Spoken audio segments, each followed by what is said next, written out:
네, 애청자 여러분 안녕하십니까. 7월 21일 캐페뉴스입니다. 캐페뉴스는 오늘도 예청자 여러분께 유익하고 흥미있는 다양한 뉴스들이 준비되어 있습니다. 끝까지 시청해주시고 좋아요와 구독도 잊지 말아주세요. 오늘의 주요 뉴스 헤드라인부터 전해드립니다. 한인 의사가 진료 중 20대 여성 환자를 성추행한 혐의로 기소돼 9개월형을 선고받았습니다. 이 한인 의사는 여성 환자에게 슈거베이비가 되어달라고 간청한 사실도 밝혀졌습니다. 210번 프리웨이가 어젯밤부터 26일까지 6일간 서쪽 방면 차선이 모두 차단돼 교통 대란이 우려됩니다.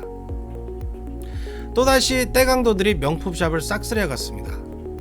떼강도들은 베벌리 그로브 샤넬 매장의 대형 유리를 차로 뚫고 매장에 침입하는 대담한 범죄 행각을 보여 경찰도 놀라고 있습니다. 샌버나디노에서 경찰이 핸드폰을 총기로 오인해 흑인 청년을 사살하는 사건이 발생해 파장이 일고 있습니다. 금리 인상 여파로 미국 주택 거래가 팬데믹 이후 최저치를 기록했습니다. 하지만 집값은 사상 최고치를 나타냈습니다. 한국 정부가 청와대를 한국판 베르사유 궁전과 같은 북합 문화 공간으로 재탄생시킨다는 계획입니다. 79세 바이든 대통령이 오늘 코로나 양성 판정을 받았습니다. 이상은 오늘 전해드릴 주요 뉴스 헤드라인들입니다. 7월 21일 목요일 캐페뉴스 지금부터 시작합니다. 여러분, let's go. I can invest in myself and my future. At a California community college, you can have the future you've always dreamed of. Classes fill up quickly. Enroll today at icangotocollege.com. 네, 오늘의 첫 소식은 부끄러운 한인 의사 소식입니다. 환자를 성추행한 혐의로 기소된 한인 의사가 9개월형 실형을 선고받았습니다. 이 의사는 환자에게 강제 키스를 하고 환자에게 슈거베이비가 되어달라고 관청하기도 했다고 합니다. 피터장 기자가 보도합니다. 여성 환자의 은밀한 부분을 만지고 강제 키스를 하는 등 진료 중 성추행을 한 한인 의사가 체포 기소돼 결국 9개월형을 선고받았습니다. 이 한인 의사는 성추행에 그치지 않고 여성 환자에게 자신이 슈가 베이비가 되어달라고 간청했던 사실도 밝혀졌습니다.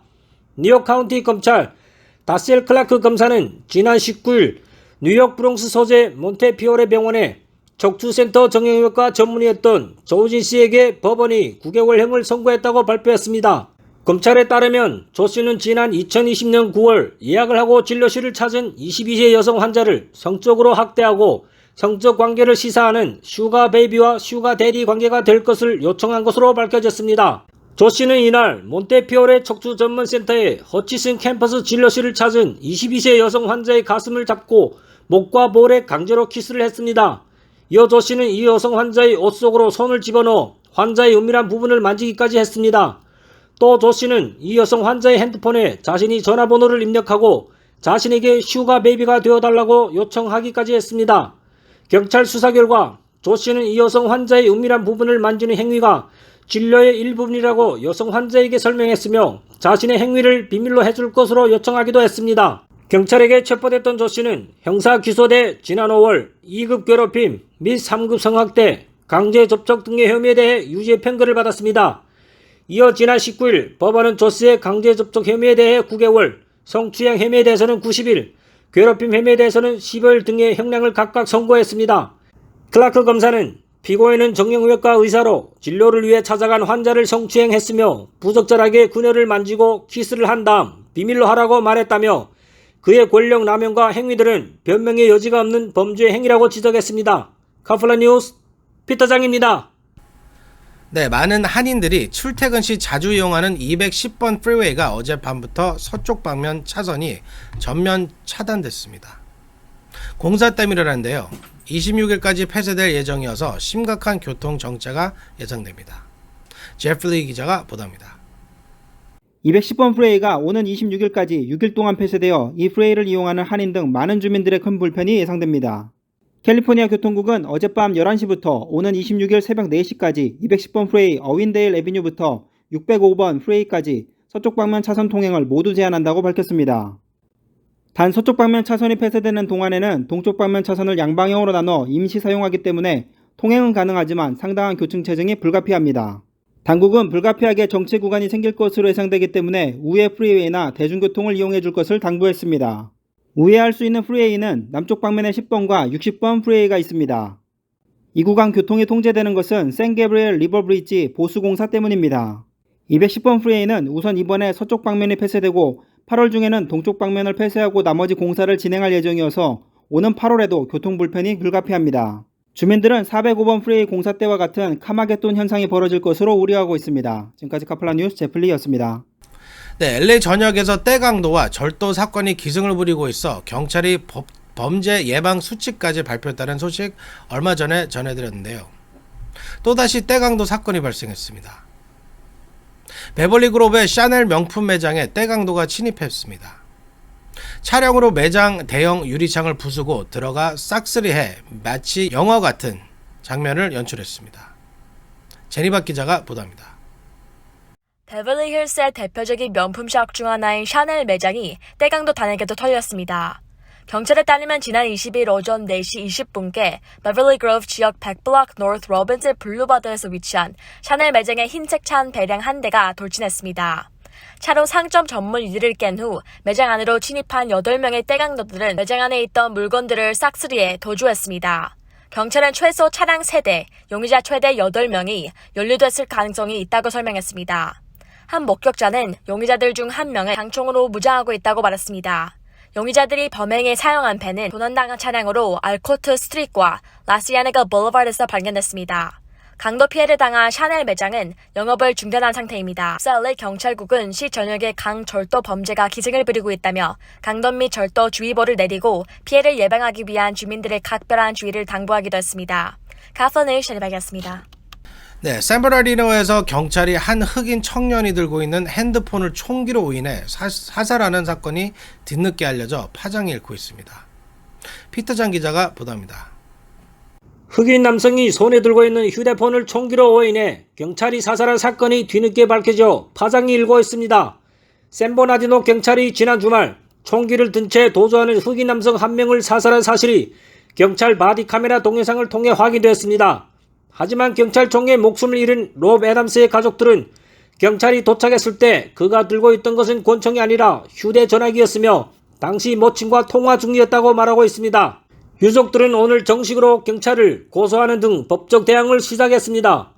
애담스의 어머니 타미카 데발라 킹은 어제 기자회견에서 전화를 받았을 때 내가 들은 건 총소리뿐이었다. 아들은 나한테 작별 인사조차 못하고 갔다고 말했습니다.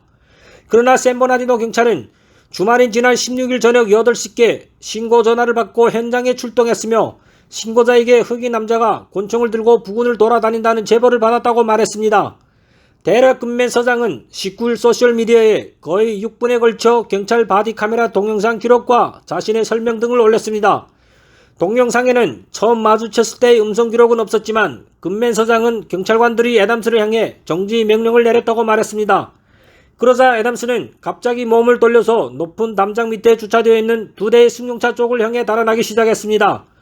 불과 몇 초 만에 경찰관 중 한 명이 총으로 애담스를 쏘았고 그는 병원에 실려가서 사망 선고를 받았으며 경찰은 총격이 끝난 뒤에 9mm 권총 한 정을 회수했다고 말했습니다. 샌버나디노 시의회의 벤 레이노서 의장은 경찰관이 발포에 대해 비난 성명을 냈습니다. 애담스가 총을 겨누지도 않았는데 경찰 표시도 없는 차량이 접근해 오니까 도망간 것뿐이고 범죄 정황도 전혀 없는데 총격을 가해 살해한 살인사건이라고 경찰을 비난했습니다. 카플란 뉴스 피터장입니다. 네, 한인타운과 가까운 할리우드 힐스 지역에서 어제 난데없이 물난리가 나 주민들이 큰 불편을 겪었습니다. 대형 상수도관이 파열되면서 물이 넘쳐 차들이 침수되고 주민들이 고립되기까지 했습니다.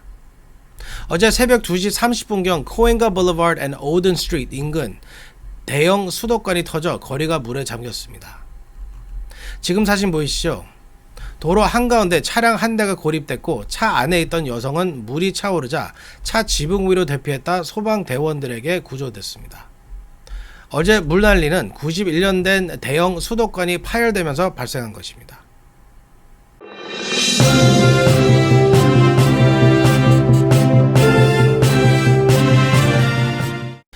네, 금리 인상 여파로 미국 주택 시장이 빠르게 냉각되고 있습니다.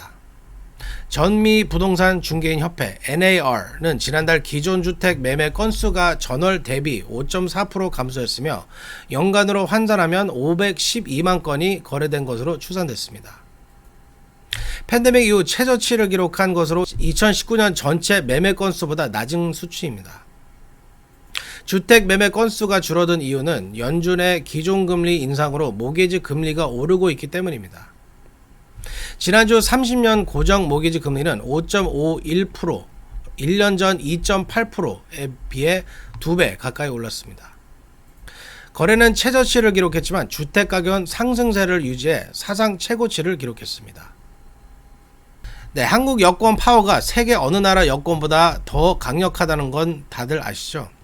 한국 여권을 가지면 192개국을 무비자 또는 비교적 쉽게 입국할 수 있는 것으로 조사돼 세계 여권 파워 2위로 조사됐습니다. 영국 헨리앤드 파트너스라는 업체가 어제 발표한 여권 지수에 따르면 한국이 비교적 쉽게 입국할 수 있는 국가 및 송령은 전체 227개국 중 192개국으로 집계됐습니다. 여권 파워 1위 국가는 일본으로, 일본 여권으로는 총 193개 국가에서 쉽게 입국할 수 있는 것으로 조사됐습니다. 네, 윤석열 정부가 출범하면서 한국 권력의 심장부였던 청와대가 시민들의 공원으로 탈바꿈했는데요. 한국 정부가 청와대를 한국판 베르사유 궁전으로 꾸민다고 해 화제입니다. 제프리 기자가 보도합니다. 한국 권력의 심장부였던 청와대가 프랑스의 베르사유 궁전과 같은 한국 최고의 문화예술 랜드마크로 재탄생합니다. 문화체육관광부 박보균 장관은 21일 용산 대통령실에서 업무보고를 갖고 이 같은 내용의 청와대 활용 종합청사진을 보고했습니다. 지난 5월 국민의 품으로 돌아온 청와대를 최대한 보존하되 문화예술, 자연, 역사를 품은 고품격 복합문화단지로 재탄생시키겠다는 구상입니다. 본관 1층 로비와 영빈관 등은 원형을 보존해 미술품 특별기획 전시장으로 활용하고 본관, 관저, 구본관터는 역대 대통령들의 리더십과 삶을 조망하고 권력의 심장부를 실감할 수 있는 공간으로 꾸민다는 계획입니다. 문화체육관광부는 베르사유 궁전처럼 청와대를 아트 컴플렉스로 만들고 청와대를 문화재로 철저히 관리한다는 구상입니다. 원형을 그대로 보존하고 있는 프랑스 베르사유 궁전, 이탈리아 피렌체 피티 궁전을 벤치마킹한다고 합니다. 녹지원 등 야외 공간은 조각공원으로 조성됩니다. 박보균 장관은 청와대는 보다 기품 있고 신선하며 흥미롭게 국민 속에서 살아 숨쉬게 될 것이라고 말했습니다. 지금까지 카플라 뉴스 제플리였습니다. 네, 바이든 대통령이 오늘 코로나 확진 판정을 받았습니다. 79세 고령이어서 걱정인데요. 일단 증상은 경미하다고 합니다. 제니박 기자가 보도합니다. 79세 고령인 바이든 대통령이 코로나19 양성 판정을 받았습니다. 4차 접종까지 마친 그는 현재 가벼운 증상만 보이고 있습니다. 백악관은 오늘 아침 바이든 대통령이 코로나19 양성 판정을 받았다며 백신 접종을 마쳤고 2차례 부스터샷을 맞아 매우 가벼운 증상을 겪고 있다라고 설명했습니다. 바이든 대통령은 오늘 트위터를 통해 자신의 코로나 양성 판정 소식을 직접 밝혔습니다. 바이든 대통령은 이날 코로나 정기 검사 차원의 항원 검사에서 먼저 양성 반응을 보였습니다. 이후 진행한 PCR 검사에서 코로나19 확진 판정을 받았습니다. 어제 저녁부터 증상이 발견됐으며 주된 증상은 콧물, 피로, 마른 기침 등으로 알려졌습니다. 장 피에르 대변인은 그는 팍슬로비드 복용을 시작했다라며 질병통제예방센터 CDC의 지침에 따라 백악관에 격리될 것이라며 이 기간 모든 대통령 업무를 계속 수행할 것이라고 말했습니다. 예정된 회의에는 전화와 줌을 통해 마주해서 참석할 예정이지만 백악관 프로토콜에 따라 음성 판정을 받을 때까지 격리 상태에서 일하게 됩니다. 바이든 대통령은 현재 만 79세로 고령인 그의 건강 상태는 예전부터 세간의 이목을 끌었습니다. 특히 전임자인 도널드 트럼프 전 대통령은 2020년 대선 기간 경쟁자였던 바이든 대통령을 상대로 꾸준히 고령을 거론하며 건강 이상설, 치매설에 불을 붙기도 했습니다. 트럼프 전 대통령의 경우 대선 직전인 2020년 10월 코로나에 걸려 윌터 리드 국립군병원에 입원했다가 사흘 만에 퇴원했습니다. 당시 트럼프 전 대통령은 만 73살이었습니다. 카플라 뉴스 제니박이었습니다.